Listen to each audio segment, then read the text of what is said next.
तमिलनाडु में हुए एक नाटकीय और अप्रत्याशित घटनाक्रम में तमिलनाडु के राज्यपाल आर.एन. रवि द्वारा वहां के मंत्री वी. सेंथिल बालाजी को काउंसिल ऑफ मिनिस्टर से डिसमिस कर दिया गया है। राज्यपाल के इस डिसीजन से उनके और तमिलनाडु सरकार के बीच पहले से ही खराब होते रिश्ते और ज़्यादा खराब हो गए हैं।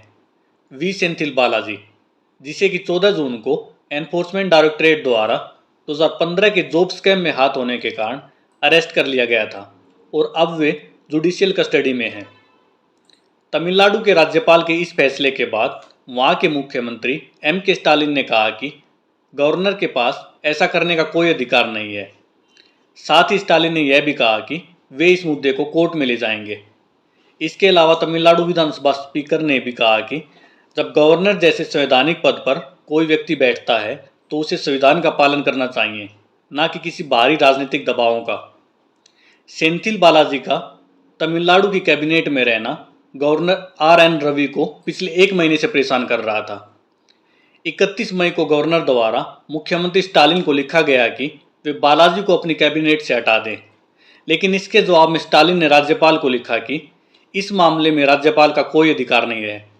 बालाजी की गिरफ्तारी के 1 दिन बाद मुख्यमंत्री स्टालिन द्वारा राज्यपाल को बालाजी के पोर्टफोलियो को 2 अन्य मिनिस्टर में बांटने के लिए कहा गया, लेकिन इस सब के बावजूद मुख्यमंत्री स्टालिन ने बालाजी को कैबिनेट में मिनिस्टर विदाउट पोर्टफोलियो के तौर पर बनाए रखा। तमिलनाडु के राज्यपाल आर.एन. रवि मंत्री सेंथिल बालाजी को कैबिनेट से हटाकर एक तरह से राज्यपाल की भूमिका पर संविधान की सीमाओं का टेस्ट ले रहे हैं और साथ ही राजभवन को राजनीतिक क्षेत्र में लेकर जा रहे हैं। हमारे संविधान के आर्टिकल 164(1) में साफ साफ लिखा हुआ है कि राज्य के मुख्यमंत्री की नियुक्ति राज्यपाल द्वारा तथा दूसरे सभी मंत्रियों की नियुक्ति मुख्यमंत्री की सलाह पर राज्यपाल द्वारा की जाएगी। साथ ही मंत्रियों को उनके पद से मुख्यमंत्री की सलाह पर ही हटाया जा सकेगा।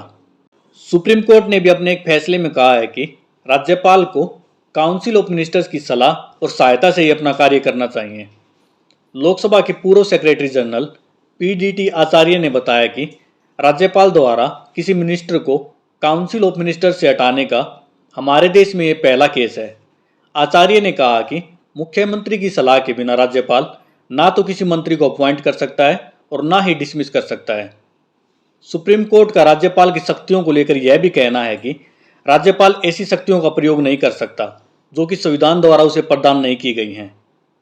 अंत में हम अगर तमिलनाडु के राज्यपाल आर.एन. रवि की सेंथिल बालाजी को कैबिनेट से डिसमिस करने के मुद्दे पर वापस लौटें तो चारों तरफ से दबाव के बाद राज्यपाल ने इस फैसले को होल्ड पर रख दिया है और लीगल एडवाइस लेने का फैसला लिया है।